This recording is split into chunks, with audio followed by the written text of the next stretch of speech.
no compromise. உங்க சைடுலயும் எங்க சைடுலயும். It's a GT promise. GT Holidays, South India's #1 travel brand. அடமானத்தில் இருக்கும் தங்க நகையை மீட்டு மார்க்கெட் விலையில் உடனடியாக விற்க சிறந்த வழி பிரைம் கோல்ட் ஹப். தொடர்புக்கு 9845551787. தங்கத்தை மட்டுமல்ல உங்கள் தன்னம்பிக்கையையும் மீட்டுத் தருகிறோம். நான் கூட இங்கே வரும்போது உட்காந்துட்டு தான் இருந்திருப்பேன்னு நினைக்கிறேன். வாங்க சார் உட்காருங்கன்னு சொல்லுவாங்க. அவர் அப்படி இல்லை, வந்தால் எந்திரிச்சு நிற்கக்கூடிய பண்பு. நாங்கள் ஒரு சாதாரண ஒரு ரசிகர்கள் தான், ஆனால் எங்களுக்கே அவர் அவ்வளோ ஒரு மரியாதை கொடுப்பார். இன்னொன்று சொல்ல போனால் நான் நிறைய பேர்த்துக்கு மரியாதை கொடுக்கறதுக்கும் இன்னும் ரொம்ப பொறுமையாக இருக்கிறதுக்கும் எனக்கு தெரிஞ்ச அவர் தான் எனக்கு மிகப்பெரிய ஒரு இன்ஸ்பிரேஷன். முதல் அடியா அன்னைக்கு அந்த நிகழ்வு அவருக்கு அந்த அத்தனை தகுதிகளும் இருந்துச்சு. சரி, ஒரு தலைவனுக்கான தகுதி, அதாவது ஒரு நடிகருக்கான தகுதி வேற, நடிகருக்கு ரசிகர்கள் இருக்கலாம். பட் ஒரு தலைவருக்கான தகுதியை அன்னைக்கு அந்த மெர்சல் டைம்ல நான் இன்னுமே ஒன்று சொல்கிறேன் பாருங்க, நிறைய பேருக்கு தளபதியை தெரியாது. நீங்கள் அவரை முழுசாக தெரிஞ்சுக்கிட்ட யாருமே அவர்கிட்ட இருந்து நகரவே மாட்டாங்க. ஓகே, பதவி பணம் அதெல்லாம். அதுக்கப்புறம் மாறின விஜய் அவர்கள் பார்க்கும்பொழுது எப்படி இருக்கு? நான் சொன்ன பாருங்க, ஒரு 2 மீட்டிங்லேயே எங்கள் அண்ணனோட ஃபேஸ், ரியல் ஃபேஸ் இதுதாங்கிறது தெரியும். அதான் சொல்ல வரனே, அவருக்கு இன்னொரு முகம் இருக்கு, அது இன்னும் யாரு இன்னும் பார்க்கல. அது வரும்போது மட்டும்தான் தெரியும் இவர் எப்பேற்பட்ட ஒரு தலைவராக வருவாருன்னு. இந்த இவ்வளோ தைரியம் எங்கிருந்து வந்துச்சு? நீங்கள் இப்போ தைரியம்னா தளபதி கூட இருக்கும், எங்களுக்கு இல்லாத தைரியமா? எத்தனை கட்சிகள் அவரை எதுக்கணும், அவரை முடிக்கணும், படங்கள் நடிக்கும் போதுலேருந்தே அவருக்கு அவ்வளோ ஒரு பிரச்சனையை கொடுத்து. எனக்கு பல மிரட்டல்கள் கூட வந்திருக்கு. இந்த மாதிரி ஆர்ப்பாட்டம் அறிவிக்கும் போது, இந்த ஒரு 11 to 11 ஒரு ஆர்ப்பாட்டம் அறிவிக்கும் போது என்னை கூப்பிட்டு அது பண்ணாதீங்க, அது ஒரு பெரிய அமௌண்ட் போட்டிருக்காங்க. இல்லை, உட்கட்சி பூசெல்லாம் இருக்கு. விஜய் அவர்களை வந்து ஒரு 4 பேர் பில்லர்ஸ் கொண்ட தமிழக வெற்றி கழகம் அதுதான் உண்மையான ஒரு இராணுவ கட்டுக்காப்பான கட்சி. எங்ககிட்ட இருந்து ஒருத்தரை, அதாவது உண்மையாக இருக்கக்கூடிய ஒருத்தரை நீங்கள் வெளியே எடுத்துடவும் முடியாது. நீங்கள் என்ன வார்த்தை சொன்னாலும் அவங்க வந்து தளபதி விட்டு வெளியே வர மாட்டாங்க. என்ன மாதிரி ஆளுகளை பதவியிலிருந்து எடுத்தால் கூட நாங்களும் தளபதி கூட மட்டும்தான் இருப்போம். என்டிகேயை பொறுத்த வரைக்கும் என்ன உங்களுக்கும் ஒரு என்ன ஒரு காம்படிஷனாக எடுத்துக்கலாமா? அதை நீங்கள் எப்படி அதை பார்க்க? இது சொல்லலாமான்னு தெரியல. நாம் தமிழர் கட்சியில் இருந்த பாதி பேர் இப்போ எங்கள் கூட தான் இருக்கிறாங்க. கரூர் இன்சிடென்ட் கேள்விப்பட்டிருக்கு. அதுக்கப்புறம் விஜய் அவர்களை தொடர்பு கொண்டீங்களா? இப்போ தமிழக வெற்றிகளின் தலைமை எந்த நிலையில் இருக்கு? நல்லா தான் இருக்காங்க. இப்போ வந்து அதுக்கப்புறம் தலைவர் பேசிட்டு தான் இருக்காங்க. அவங்க நினச்சி ரொம்ப ரொம்ப வருத்தப்படுறாரு. பட் அது அரசியலாக்க வேண்டாம். ஆதநேயர்களுக்கு வணக்கம். இன்றைக்கு நம்மளோட இணைஞ்சிருப்பவர் வந்து படபடப்பாக துருதுருப்பாக இருக்கக்கூடியவர், மக்களோட பிரச்சனையை மேடையில் ரொம்ப அழகாக தெளிவாக எடுத்து சொல்லக்கூடிய ஒருவராக, மக்களாக இருக்கக்கூடியவர் தான் நம்ம கூட இணைஞ்சிருக்காங்க. தமிழக வெற்றி கழகத்தை சேர்ந்த கோவை தெற்கு மாவட்டத்தின் செயலாளர் நம்ம கூட இணைஞ்சிருக்காரு விக்னேஷ். நிறைய விஷயங்கள் பேச போகிறோம். வணக்கம் பிரதர். வணக்கம் சார். நல்லா இருக்கீங்களா? நல்லா இருக்கும். சமீபத்தில் உங்களோட பேச்சு ரொம்ப பிடிச்ச விஷயமா அமைஞ்சிருக்கு மக்கள் மத்தியில். ஏன்னா மக்களோட பிரச்சனைகளை ரொம்ப தெளிவாக எடுத்து சொல்லிக்கிட்டு இருக்கீங்க. எனக்கு அதை பார்க்கும் பொழுது யார் இந்த விக்னேஷ்? ஏன்னா தமிழக வெற்றி கழகம் தமிழ்நாடு முழுத நிறைய விஷயங்கள் பண்ணிக்கிட்டு இருக்காங்க. ஆனால் நீங்கள் பண்ணக்கூடிய ஒரு ஆர்ப்பாட்டம் எல்லாரும் திரும்பி பார்க்க வகையில் அமைஞ்சிருக்கு. யார் நீங்கள்? என்ன பண்ணியிருக்கீங்க? என்ன படிச்சிருக்கீங்க? எப்படி இந்த இயக்கத்தில் சேர்ந்தீங்க? இந்த கட்சியில் இணைஞ்சிங்க? அப்படின்றத விஷயமா தான் பேச வந்திருக்கோம். ஃபஸ்ட்டு உங்களை பற்றி தெரிஞ்சுக்கலாம்னு நினைக்கிறேன். என் பேர் வந்து விக்னேஷ். எங்கள் அப்பா வந்து ஒரு சின்னதாக டீ கடை வச்சுருந்தாரு. சும்மா ரோட்டில் ஒரு டீ வண்டியில் தான் இருந்தாங்க.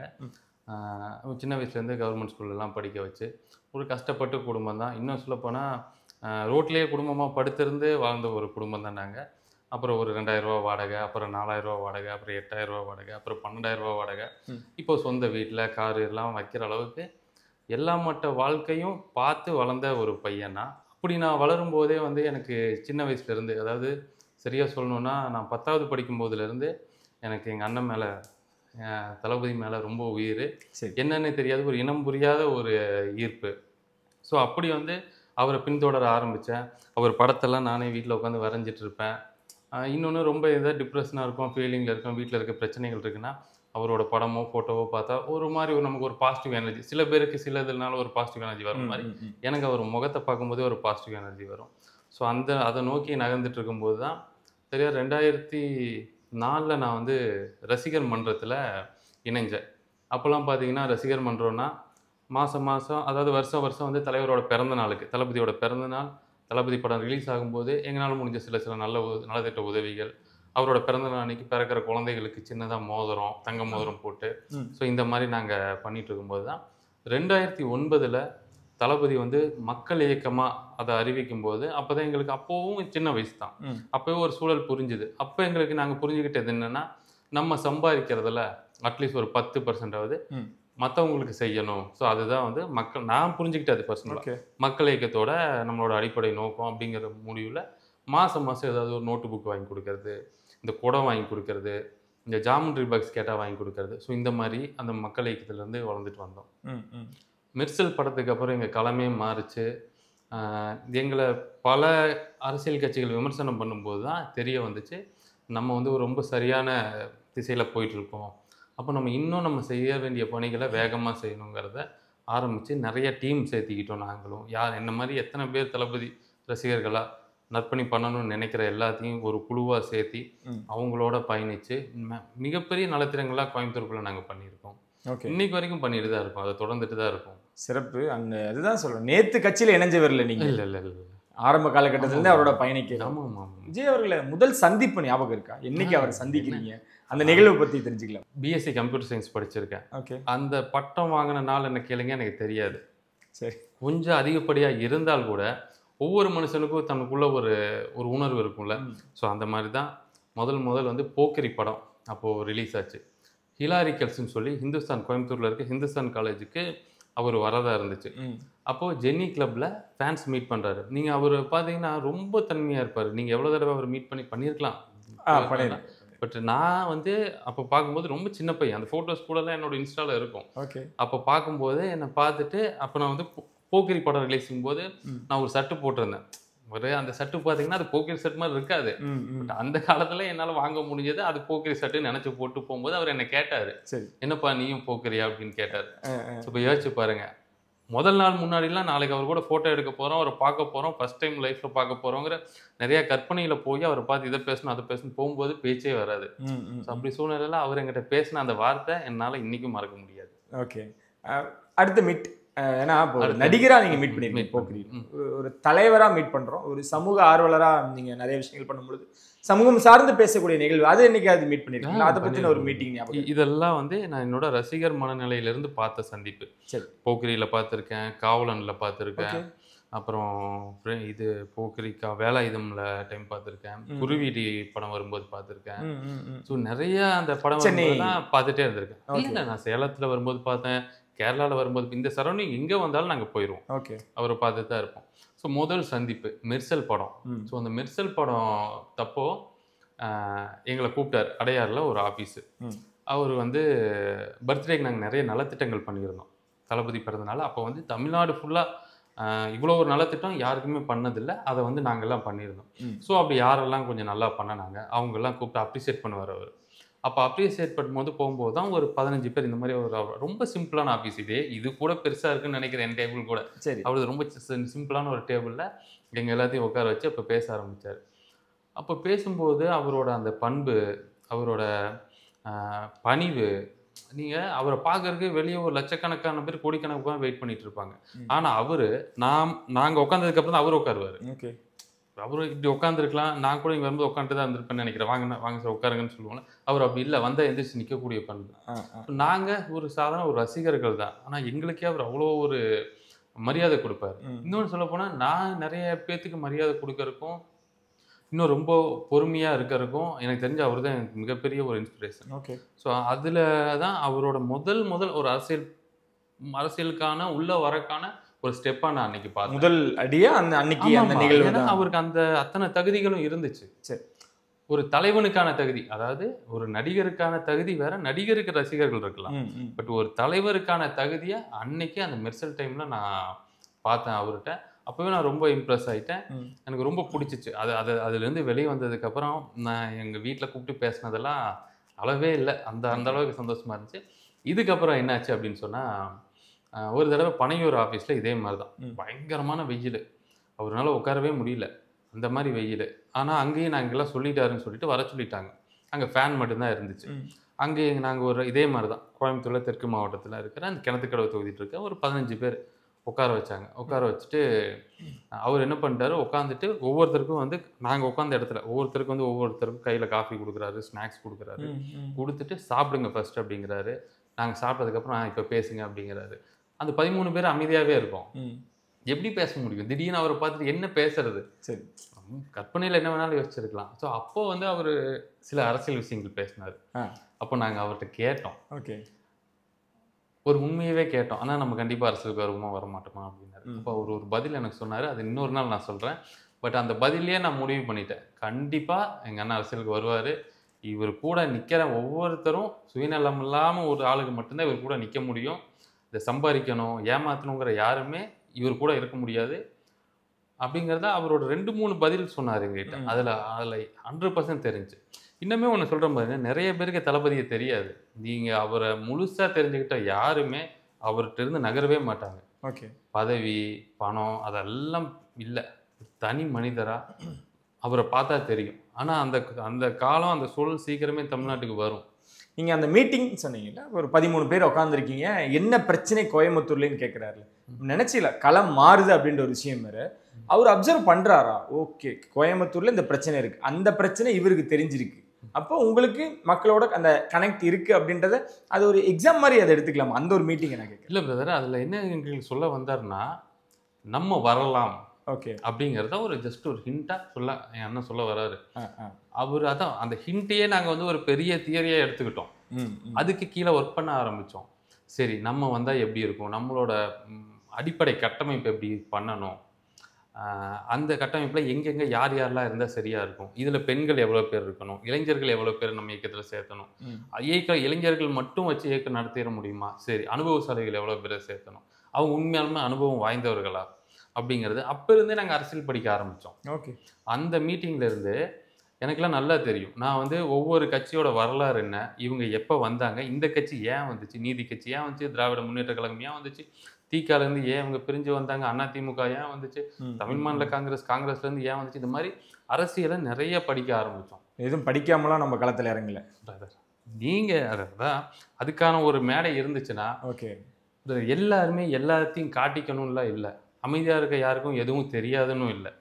ஸோ புயலுக்கு முன்னாடி கடல் அமைதியாக இருக்குங்கிற மாதிரி தான் எங்களுக்கு அப்படியும் பேச தெரியும். சரி, பட் எதுக்கு, ஏன் இப்போ அதை அவங்ககிட்ட நாங்கள் நிரூபித்து என்ன பண்ண போகிறோம் அப்படிங்கிற ஒரு விஷயம்தான்.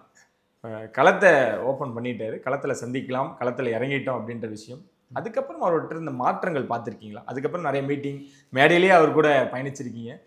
அதுக்கப்புறம் மாறின விஜய் அவர்கள் பார்க்கும்பொழுது எப்படி இருக்கு? இல்லை பிரதர், அவரோட இந்த முகத்தை நாங்கள் அன்றைக்கி பார்த்துட்டோம். ஓகே, நான் சொன்ன பாருங்க, ஒரு 2 மீட்டிங்லேயே எங்கள் அண்ணனோட ஃபேஸ், ரியல் ஃபேஸ் இதுதாங்கிறது தெரியும். அதான் சொல்ல வரனே, அவருக்கு இன்னொரு முகம் இருக்குது, அது இன்னும் யாரும் இன்னும் பார்க்கல. அது வரும்போது மட்டும்தான் தெரியும் இவர் எப்பேற்பட்ட ஒரு தலைவராக வருவாருன்னு. நான் அவ்வளோ சீக்கிரம் இந்த நாட்டில் ஒரு தலைவர்லாம் உருவாயிட முடியாது. நீங்கள் நல்ல தலைவர்கள் தமிழ்நாட்டில் சொல்லி பாருங்களேன், மனசாட்சியோடு சொல்லி பாருங்கள், இது யார் பார்க்குறவங்க கூட சொல்லி பாருங்களேன், ஒரு 3-4 பேரை தான் சொல்ல முடியும். இப்போ இருக்கிறவங்கள கூட அவங்களால மனசுலேருந்து டக்குன்னு வராது. ஸோ அந்த 3-4 பேர்த்தில் நிச்சயமாக தளபதி இருப்பார். ஒரு மிகப்பெரிய அடையாளமாக தமிழ்நாட்டுக்கு மட்டும் இல்லை, ஒட்டுமொத்த இந்தியாவுக்கான அடையாளமாக அவர் இருப்பார். அவ்வளோ ஒரு நல்ல எண்ணம், நல்ல குணம், 100% ஒரு தகுதி அவர்கிட்ட இருக்குது. மக்களோட வழியை நீங்கள் மேடை போட்டு பேசும் பொழுது அதை வந்து விளம்பரத்துக்காக பண்ணுறாங்க அப்படின்னு சொல்லும் பொழுது அதை நீங்கள் எப்படி கடந்து தான் அரசியல்வாதிகள், இதை சொல்கிறவங்க தான் அரசியல்வாதிகள். ஸோ அந்த மாதிரி ஒரு அரசியல்வாதியாக இருக்கக்கூடாது அப்படிங்கிறதா எங்களோட விருப்பம். என்னென்னா எல்லாத்துலேயும் குறை கண்டுபிடிக்கிறாங்க. இப்போ ஒரு ஆர்ப்பாட்டம் பண்ணுறோம், ஒரு போராட்டம் பண்ணுறோன்னா அந்த போராட்டத்தில் கூட இவங்க இதுக்காக தான் பண்ணுறான், இவன் தன்னோட முகத்தை தெரிய வச்சுக்கிறதுக்காக தான் பண்ணுறான் அப்படின்னு நினைக்கிறாங்க. பட்டு அவங்களுக்கும் சொல்கிறேன், நீங்களும் போராடுங்க. ஏன்னா இங்கே நிறைய விஷயங்கள் இருக்குது. அதாவது என்னென்னா, இன்னும் சொல்லப்போனால் நிறைய அரசியல் தலைவர்களும் சரி, தலைவர்கள்லாம் நான் என்ன சொல்கிறேன்னா, ஒவ்வொரு தொகுதிக்குள்ளே இருக்கிறவங்களாம் அந்தந்த ஏரியாவோட பிரச்சனைகளாவது தெரிஞ்சு வச்சுக்கணும். இங்கே நிறைய பேர் பார்த்தீங்கன்னா ஸ்டேஜில் 3 மணி நேரம் பேசுவாங்க, அங்கேருந்து 3வது தெருவில் என்ன பிரச்சனைன்னு கேட்டால் அவங்களுக்கு தெரியாது. இது உண்மைதான். நீங்கள் வேணால் யாரோ ஒருத்தர் இப்படி உட்கார வச்சு கேட்டு பாருங்களேன். உங்கள் வீதி வந்து சும்மா ஒரு ரமேஷ்குமார் வீதி, அதுலேருந்து 3வது குப்புசாமி வீதியில் என்னென்ன பிரச்சனைன்னு கேளுங்களே, தெரியாது அவங்களுக்கு. ஆனால் நீங்கள் என்ன கேளுங்க, என் தொகுதியில் எங்கெங்கே இருக்குது, என்னென்ன பிரச்சனை இருக்குன்னு என்னால் சொல்ல முடியும். ஓகே. இது இது அடுத்த தடவை நீங்கள் ப்ரிப்பேர் பண்ணிட்டு கூட வாங்க. இந்த இவ்வளோ தைரியம் எங்கேருந்து வந்துச்சுன்னு விக்னேஷ்? ஏன்னா கற்றுக்கிட்டோம், தெரிஞ்சுக்கிட்டோம், அதை ஒவ்வொரு பகுதியிலையும் போய் பார்த்தோம், அந்த மக்கள்கிட்ட பேசணும் அப்படிங்கிறது. தைரியம்னா தளபதி கூட இருக்கும் அப்படி எங்களுக்கு இல்லாத தைரியமா? எத்தனை கட்சிகள் அவரை எதுக்கணும், அவரை முடிக்கணும்னு படங்கள் நடிக்கும் போதுலேருந்தே அவருக்கு அவ்வளோ ஒரு பிரச்சனையை கொடுத்து அவர் இந்த வருமான வரி சோதனையில் கூட்டு போய் எப்படியாவது அவர் அவமானப்படுத்தலாம்னு நினச்சி அப்படி ஒரு தலைவனை பார்த்து வந்தவங்க நாங்கள். அவரையே ஒரு ரோல் மாடலாக, அவரையே ஒரு ஃபாலோவர்ஸாக எடுத்து வந்தவங்க நாங்கள். எப்படி நாங்கள் எதுக்கு பயப்படுவோம்? பட் என்னென்னா எங்களோட தோற்றம் அதிகம் பேசாத மாதிரி இருக்கும். ஓகே. பட் எங்களை உட்கார வச்சு பேசினா அதை விட அதிகம், அவங்கள விட அதிகம் பேசுகிறவங்களா தான் இருக்கும். ஆரம்ப காலகட்டத்திலேருந்தே வரேன், இந்த இயக்கத்திலேருந்தா இருக்கட்டும், நான் தான் சொன்னேன் நிறைய விஷயங்கள் பண்ணிட்டீங்க. இங்கே இருக்கக்கூடிய இளைஞர்கள் வச்சு, ஏன்னா இப்போ நான் வரும்பொழுது கூட நிறைய இளைஞர்கள் தான் நம்மளை அழைச்சிட்டு வந்தாங்க. எல்லாமே உங்களோட பணமாக தான் பார்க்கப்படுதா? இன்ன வரைக்கும் ஆரம்பத்துலேருந்து இப்போ வரைக்கும் பண்ணக்கூடிய செலவுகள் எல்லாமே கட்சி இதை பார்த்துக்கிட்டு இருக்கா? உங்களுக்கு என்ன தேவை? ஏன்னா நீங்கள் மக்களோட தேவைக்காக ஓடிக்கிட்டு இருக்கீங்க. எனக்கு தெரிஞ்சு இரவு பகலாலாம் ஓடி இருக்கீங்க. நம்ம ஆப் ஸ்க்ரீனில் பேசும்பொழுது கூட உங்களுக்கு என்ன பிரச்சனைகள் வந்திருக்கு, இங்கே நிறைய விஷயங்கள் நடக்கும் பொழுது கூட அன்டைம்லேயும் கால் பண்ணுறதெல்லாம் உங்களுக்கு இருக்குது. கட்சி என்ன பண்ணுது உங்களுக்கு? எவ்வளோ சப்போர்ட்டிவாக இருக்குது? கட்சி மட்டும்தான் எங்களோட முழு பலமும், முழு சப்போர்ட்டும் கட்சி தான். கட்சி மட்டும் இல்லைன்னா இந்த மாதிரி எந்த திட்டமும் நாங்கள் பண்ண முடியாது. நீங்கள் ஈவன் நாங்கள் ஒரு லைப்ரரி ஆரம்பிச்சிருக்க முடியாது, தினமும் விலையில்லா விருந்தகம் கொடுத்துருக்க முடியாது. முழுக்க அது கட்சியோட கான்ட்ரிபியூஷன் இல்லாமல் யாருனாலே இவ்வளோ பெரிய சக்ஸஸ் வர முடியாது. இன்னொன்று, எங்கள் யாருக்குமே மணி மைண்டட் கிடையாது. நீங்கள் நல்லா பாருங்கள், ஒன்று புரிஞ்சுக்கோங்க. இப்போ நான் அந்த ஸ்லாப் போடணும்னு வச்சுக்கோங்க, இன்னொரு ஏரியாவுக்கு நான் ஸ்லாப் போட போகிறேன்னு வச்சுக்கோங்களேன். நான் 1000 ரூபா போட்டால் போதும், எங்க கூட இருக்க 15 பேர் 1000 ரூபா போடுவான். மீதி இருக்க 15 பேர் ஆனால் நானும் கொடுக்குறேன்னா என்னையும் சேர்த்திக்கோனாம்பா. அப்புறம் இருக்க 15 பேர் அவனும் கேட்பான். ஒரு 100 பேர் நிற்பாங்க. 100 பேர் 100 ரூபா போட்டாலே கிட்டத்தட்ட பெரிய 10,000 ரூபா நின்றும்.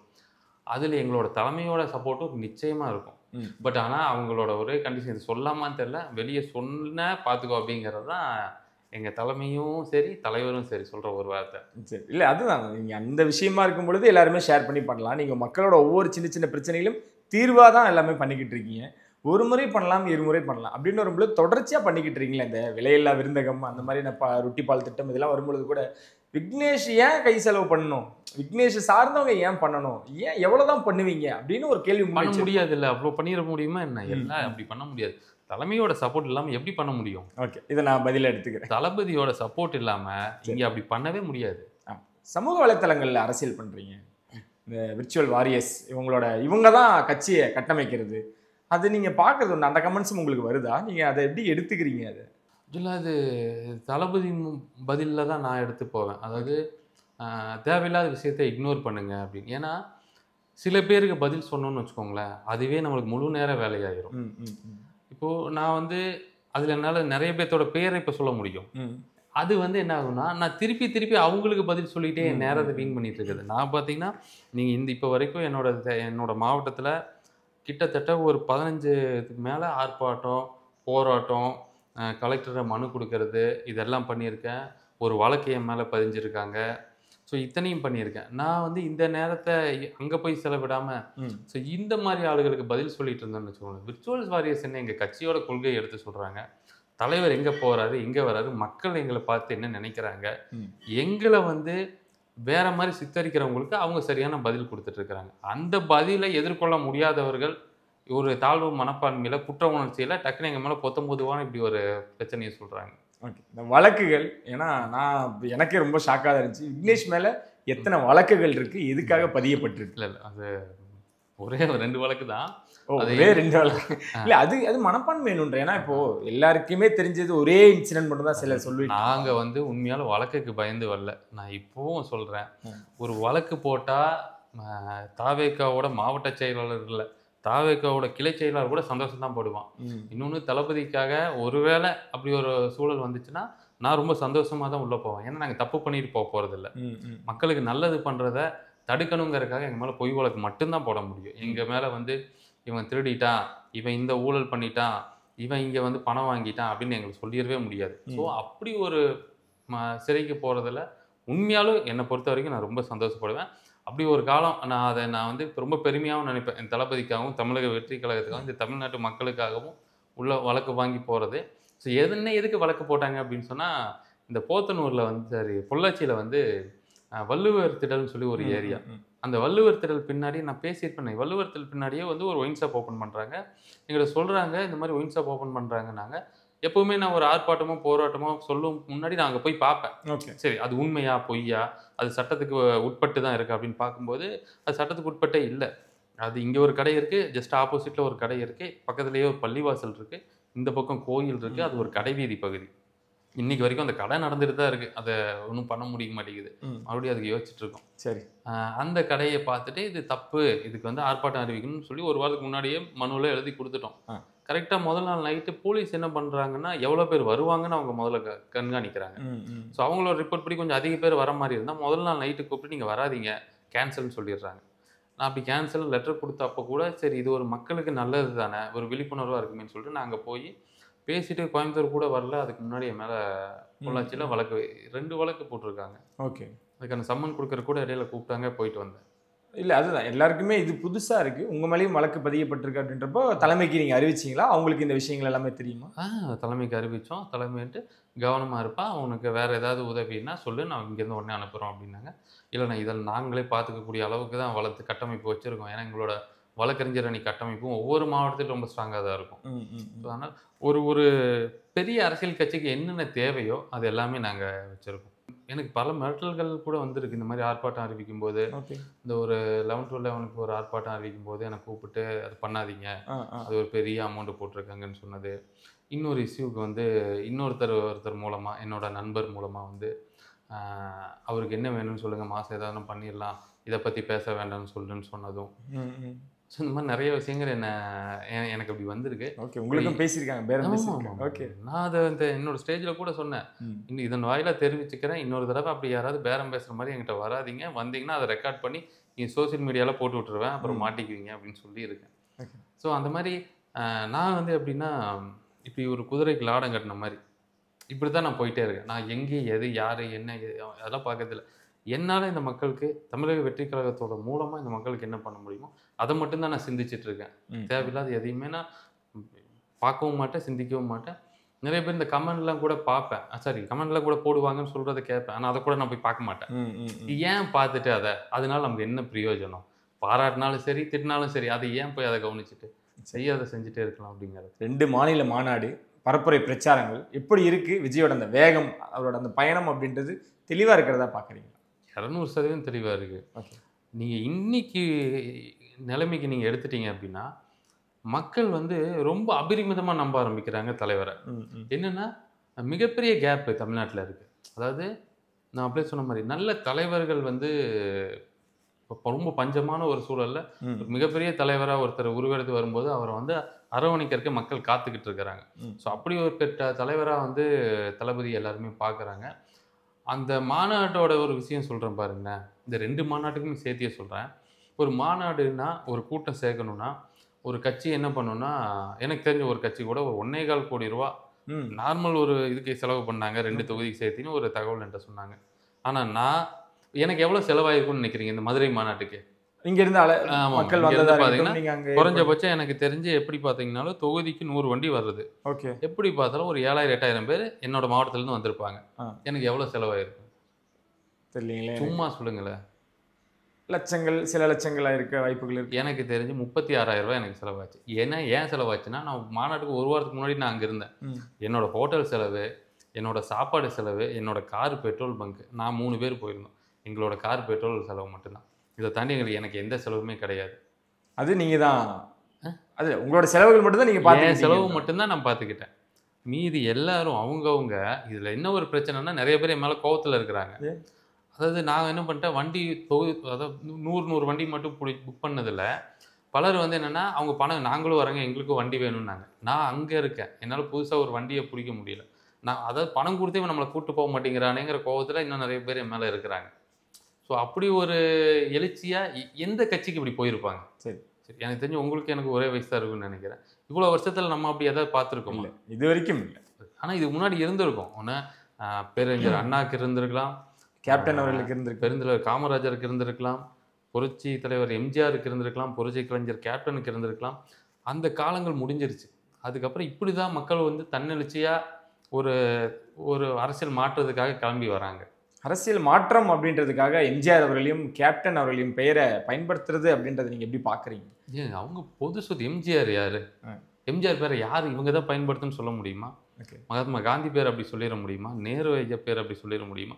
மாபெரும் தலைவர்கள் அவங்கள கட்சியின் தலைவர்களாகவும் முன்னோடியாகவும் இருந்திருக்காங்க. அவங்கள வந்து அவங்க கொண்ட கொள்கைகளை எல்லாருமே ஃபாலோ பண்ணிட்டு இருக்காங்கன்னு நினைக்கிறீங்க? இருந்தாலும் அவங்க சொத்து தானே. எப்படி அப்படி வரும்? அவங்க ஒரு இந்த தமிழ்நாட்டோட சொத்துங்க. அவங்க இந்த தமிழ்நாட்டுக்கு முதலமைச்சராக இருந்தவங்க. புரட்சி கலைஞர் கேப்டன் எங்க அண்ணனுக்கு அண்ணனா இருந்தவர். எங்களுக்கு எல்லாருமே அவர் ஒரு இன்ஸ்பிரேஷன் தானே. ஸோ நம்ம யார் இன்ஸ்பிரேஷனை எடுத்துருக்கிறோமோ அவங்க சரிசமமான ஆளுக தான். நீங்கள் அவங்கள போய் தனிப்பட்ட சொத்துக்குள்ளே நீங்கள் கொண்டே போக முடியாது. ஓகே, நமக்கு எந்த தலைவரை பிடிக்குதோ அந்த தலைவரோட கொள்கைகளே அவங்களோட வழியையும் எடுத்துக்கிறதுக்கு இங்கே எல்லாருக்குமே உரிமை உண்டு, சுதந்திரம் உண்டு. கோயம்புத்தூர் மறுக்க முடியாது. கோயம்புத்தூர் வரும்பொழுது கூட நல்ல வரவேற்பு. விஜய் அவர்கள் ஒரு தலைவராக நீங்கள் அவரை எப்படி அணுகுறீங்க? அது எளிதில் அணுக முடியுதா? கண்டிப்பாக அணுக முடியும். என்ன சொல்றீங்க? ஏன்னா ஒரு பெரிய வளர்ந்த கட்சி கூட நீங்கள் எல்லாருமே என்ன நினைக்கிறாங்கன்னா, தளபதி பக்கத்தில் போக முடியாது, கிட்ட போக முடியாது, 5 பேரை தாண்டி போக முடியாது, 10 பேரை தாண்டி போக முடியாது. அதெல்லாம் சும்மா. அவர் சாதாரணமாக ஃபோன் பண்ணி பேசுவார். விக்னேஷ் எளிதில் அவர் பேச முடியுமா? உங்களோட வழியே இங்கே பேசினே ஒரு 2 வாரத்துக்கு முன்னாடி கூட பேசணும். ஓகே, தளபதி வந்து அப்படி கிடையாதுங்க. அவர் ரொம்ப அதுதான் சொல்கிறேன். அவரை வந்து அப்படி ஒரு நரேட்டிவ் செட் பண்ண நிறைய பேர் முயற்சி பண்ணுறாங்க. ஓகே, நீங்கள் என்ன மாதிரி ஆளுகிட்ட போய் கேட்டு பாருங்களேன். ரொம்ப எளிதில் தளபதி கூட பேசணும். அவர் ரொம்ப நல்லா பேசுவார். இல்லை, உட்கட்சி பூசெல்லாம் இருக்கு. விஜய் அவர்களை வந்து ஒரு 4 பேர் பில்லர்ஸ் கொண்ட தமிழக வெற்றி கழகம் அதுதான் உண்மையான ஒரு இராணுவ கட்டுக்காப்பான கட்சி. எங்ககிட்ட இருந்து ஒருத்தரை, அதாவது உண்மையாக இருக்கக்கூடிய ஒருத்தரை நீங்கள் வெளியே எடுத்துடவும் முடியாது. நீங்கள் என்ன வார்த்தை சொன்னாலும் அவங்க வந்து தளபதி விட்டு வெளியே வர மாட்டாங்க. என்ன மாதிரி ஆளுகளை பதவியிலிருந்து எடுத்தால் கூட நாங்களும் தளபதி கூட மட்டும்தான் இருப்போம். ஸோ அப்படி வந்து பொய்யா அது நிறைய பேர் நிறைய ஒரு கற்பனையில் இருக்குது. எல்லாரும் ரொம்ப ஒரு பதட்டத்தில் இருக்கிறாங்க. யாருமே எதிர்பார்க்கலையே தமிழக அரசியலில் இப்படி ஒரு மாற்றம் வரும்னு. ஒரு 4 வருஷத்துக்கு முன்னாடி யாராவது யோசிச்சிருப்பாங்களா? சரி, இப்படி எப்போவுமே நீங்கள் அடுத்த ஒரு 50 வருஷமும் இப்படி தான் இருக்கும் அப்படிங்கிற மாதிரி தான் இருந்துச்சு. இப்போ வந்தனால அந்த பதட்டத்தில் அவங்களால என்ன பேசணும்னு தெரியாமல் முடிஞ்ச அளவுக்கு ஒரு தப்பான நரேட்டிவ் செட் பண்ண ரொம்ப ட்ரை பண்ணுறாங்க. ஆனால் தளபதி ரொம்ப நல்லா பேசுவார். நீங்கள் அவர்கிட்ட உங்களுக்கான வாய்ப்புகளும் நிச்சயமாக வரும். நீங்கள் போய் உட்காந்து பேசி பாருங்கள். சிறப்பு. அதுக்காகவும் நிறைய விஷயங்கள், ஏன்னா விக்னேஷ் அவர்களோட கோயம்புத்தூர் சார்ந்த விஷயங்களை அவ்வளோ தூரம் கேட்குறன்றது மக்களுக்கு இது ஒரு இதாக இருக்கும். ஏன்னா நான் தான் சொல்கிறேன், எங்களுக்குமே வந்து இப்படி ஒரு கட்டமைப்பு இருக்குது அப்படின்னு தான் எல்லாத்தோட கேள்வி இல்லாமல் இருக்குது. உடைச்சிருக்கீங்க, அவ்வளோ புதுசாக தான் இருக்குது. இன்னொன்று பார்த்தீங்கன்னா, நீங்கள் கோயம்புத்தூரை பொறுத்த வரைக்கும் தமிழக வெற்றி கழகத்துக்கு மிகப்பெரிய ஆதரவு இருக்குது. ஓகே, கோயம்புத்தூர் மக்கள் வந்து வெளியே சொல்ல மாட்டாங்க. ஆனால் மிகப்பெரிய மாற்றத்தை ரொம்ப வருஷமாக முயற்சி பண்ணிட்டு இருக்கிறாங்க. புதுசாக யார் வந்தாலும் அவங்கள வந்து வரவேற்கக்கூடிய ஒரு இடம் எங்கன்னு கேட்டிங்கன்னா, நீங்கள் இப்படி ஒரு வரலாற்றை திருப்பி பார்த்தீங்கனாலே உங்களுக்கு தெரியும். அது கோயம்புத்தூர் மட்டும்தான் இருக்கும்.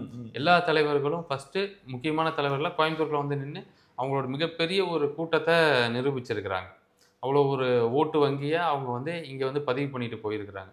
ஸோ அப்படிப்பட்ட மக்களுக்கு இப்படி ஒரு தலைவர் வருவார்னு அவங்க கற்பனையில் கூட யோசிக்கல. ஸோ இப்படி ஒரு தலைவர் வரதை அவங்க ரொம்ப ஆர்வமாகவும் ஆசையாகவும் காத்துட்ருக்கிறாங்க. ஆனால் இதில் என்ன ஒரு விஷயம் அப்படின்னா, நீங்கள் எங்களோட பகுதியில் இருக்க மக்கள் கூட இப்போ வெளிப்படையாக தமிழக வெற்றி கழகம்னு சொல்ல முடியாத ஒரு சூழல் இருக்குது.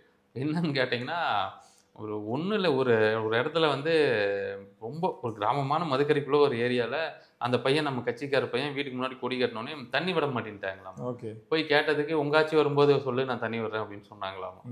இவ்வளோ ஒரு மோசமான ஒரு இது வந்து ரொம்ப ஒரு மாதிரி சர்வாதிகாரமாக இருந்துச்சு. ஆனால் இப்போ தண்ணி விட்டுட்டு இருக்காங்க. அப்படி அவங்களால விட முடியாதுன்னு சொல்லிட்டு இங்கே அரசு விட முடியாது, அவன் நாங்கள் எப்படி விடுவோம்? அதனால அரசு மூலமாக தண்ணி போலன்னா கூட நாங்கள் தண்ணி லாரி அனுப்பி அந்த மக்களுக்கு தண்ணி கொடுத்துட்டு அப்புறம் எங்களோட கட்சிக்காரங்க எப்படி விட்டுருவோம்? ஸோ அந்த மாதிரி நிறைய பேரை மிரட்டி பட்டா கொடுக்க மாட்டேன், இடம் நீங்கள் வாங்க முடியாது அப்படின்னு சொல்லி ரொம்ப மிரட்டி வச்சுட்டு இருக்காங்க. அதனால சில பொதுமக்கள் ரொம்ப அமைதியாக இருக்கிறாங்க. ஆனால் அவங்களோட அந்த பதிலெல்லாம் அந்த வாக்குச்சாவடியில், அந்த வாக்கு எந்திரத்தில் அவங்களோட விரலில் பதில் சொல்லுவாங்கன்னு நினைக்கிறேன். 2 பெரிய கட்சிகளுக்கு இடையில தான் போட்டி அப்படின்ற விஷயம் தொடர்ந்து எல்லா மேடைகளிலும் வைக்கப்பட்டுக்கிட்டே இருக்கு. ஆனால் நீங்களும் சில மேடைகளை நிறைய பேருக்கு பதில் சொல்லிட்டு இருக்கீங்க. உங்களை விமர்சிக்கிற நிறைய பேர்களுக்கு ஓப்பனாகவே சொல்கிறேன், என்டிகேயை பொறுத்த வரைக்கும் என்ன உங்களுக்கும் ஒரு என்ன ஒரு காம்படிஷனாக எடுத்துக்கலாமா? அதை நீங்கள் எப்படி அதை பார்க்குறீங்க? இங்கே இருக்கக்கூடிய தம்பிகளை எப்படி பேசுகிறாங்க? நீங்கள் அது இது சொல்லலாமான்னு தெரில. நாம் தமிழர் கட்சியில் இருந்த பாதி பேர் இப்போ எங்கள் கூட தான் இருக்கிறாங்க. ஓகே, நீங்கள் அவங்கள கேட்டு பாருங்கள், அவங்களே எங்கள் கூட தான் இருக்கிறாங்க. ஸோ இன்னொன்று, நாங்கள் தான் சொன்னோம் பாருங்கள், நாம் தமிழர்னு இல்லை, எந்த கட்சியாக இருந்தாலும் சரி நாங்கள் யாரையும் விமர்சனம் பண்ணுறதுக்கு வரல. ஏன்னா அதனால யாருக்கும் பிரயோஜனமும் இல்லை. இப்போ நான் ஒரு விமர்சனம் ஒன்று சொன்னால் திருப்பி அங்கேருந்து ஒருத்தர்கிட்ட மைக்கு கொண்டு போய் நிறுத்தி அவர் ஒரு 1/2 மணி நேரம் பேசுவார், அதுக்கு நான் ஒரு 1/2 மணி நேரம் பேசுவேன். இப்படியே பல நாட்கள் பல மணி நேரங்கள் இப்படி சும்மா பேசியே போயிடும். அவங்கள பற்றி பேசுகிற சில மணி நேரங்கள் இருந்துச்சுன்னா நான் இன்னும் அடுத்து என்ன பண்ணலான்னு யோசிச்சு அந்த வழியை பார்த்து போவேன். ஸோ அவங்களுக்கு ஏன் பதில் சொல்லிட்டு வேண்டாம். விக்னேஷோட இந்த ஃபியூச்சர் அப்படின்றது எப்படி இருக்குன்னு அவர் ஏதாவது ட்ரீம் அந்த மாதிரி ஏதாவது விஷயங்கள் திட்டமிடுதல் இருக்கா? இப்படி ஒரு ஆட்சி, இப்படி ஒரு தலைவர், இப்படி தளபதிக்கு உண்டான தொண்டர்கள், ஒவ்வொரு மாவட்ட அமைச்சர்கள், எம்எல்ஏக்கள், இப்படி ஒரு இடத்த தமிழகம் இது வரைக்கும் பார்த்துருக்கவே கூடாது. அப்படி ஒரு ஆட்சியாக தமிழக வெற்றி கழகத்தோட ஆட்சி இருக்கணும். அதாவது பாலாறு தேனாறு ஓடலனாலும் பரவாயில்ல, மக்கள் பட்னியாகவும் இருக்க இடம் இல்லாமலும் உடுக்க உடை இல்லாமலும் மருத்துவத்துக்காக போய் வரிசையில் நின்றுட்டு இருக்கிறதும் அந்த மாதிரி ஒரு சூழல் இருக்கக்கூடாது. முடிஞ்ச அளவுக்கு மக்களோட அடிப்படை தேவைகளான அந்த உண்ண உணவு, இருக்க இடம், உடுக்க உடை, இந்த மாதிரி ஒரு மருத்துவம், கல்வி, சுகாதாரம், இந்த மாதிரி ஒரு வளர்ச்சியை ரொம்ப ரொம்ப ஈஸியாக கொடுக்கக்கூடிய ஒரு விஷயத்த கட்டாயம் எல்லாத்துக்கும் எல்லாம் கிடைக்கணும் அப்படிங்கிறது தான் என்னோட மிகப்பெரிய கனவாக இருக்குது. அது வந்து ரொம்ப கஷ்டமான விஷயமும் கிடையாது. எல்லாத்துக்கும் இருக்க இடம் கொடுக்கறதோ, குடிநீர் கொடுக்கறதோ, ஸோ இதெல்லாம் ஒரு கஷ்டமான விஷயம் கிடையாது. நல்ல கல்வி கொடுக்குறதோ, நல்ல மருத்துவம் கொடுக்குறதோ கஷ்டமான வேலைகள் கிடையாது. இதை பண்ணணும், மக்கள் நல்லா இருக்கணும். தமிழ்நாட்டை பார்த்து ஒட்டுமொத்த இந்தியா மட்டும் இல்லை, உலகமே பார்த்து போராம பண்ணணும். ஆட்சினா இப்படி இருக்கணும், இந்த மாதிரி இருக்கணும் அப்படிங்கிறது தான். சரி, இறுதியாக இந்த கேள்வியோட நான் முடிக்கணும்னு நினைக்கிறேன். கரூர் இன்சிடென்ட் கேள்விப்பட்டிருப்பேன். அதுக்கப்புறம் விஜய் அவர்களை தொடர்பு கொண்டீங்களா? இப்போ தமிழக வெற்றிகளின் தலைமை எந்த நிலையில் இருக்குது? நல்லா தான் இருக்காங்க. இப்போ வந்து அதுக்கப்புறம் தலைவர் பேசிட்டு தான் இருக்காங்க. அவங்க நினச்சி ரொம்ப ரொம்ப வருத்தப்படுறாரு. அவர் ரொம்ப நாள் சில நாள் சாப்பிடாம கூட ரொம்ப கஷ்டப்பட்டுருந்தார். பட் அதை அரசியலாக்க வேண்டாம், அதை வந்து அதுக்கான பதிலை சொல்லி அது வேண்டாம். நாங்கள் உண்மையாலும் கரூரை பற்றி பேசாததுக்கு காரணம் என்னன்னு கேட்டிங்கன்னா, நிறைய பேர் கேட்பாங்க பேசலன்னு. 41 உயிர்கள் போயிருக்கு, அதை வச்சு அரசியல் பண்ணுற ஒரு மலிவான அரசியலா? நான் கூட இடையில ஒருத்தர் கூட பேசியிருந்தேன், இதுதான் அரசியல், இப்படி தான் இவங்க அரசியல் பண்ணுவாங்கன்னு தெரிஞ்சால் இந்த அரசியல் கூட யோசிச்சிருப்போமே, வரலாமா வேண்டாமா அப்படின்னு.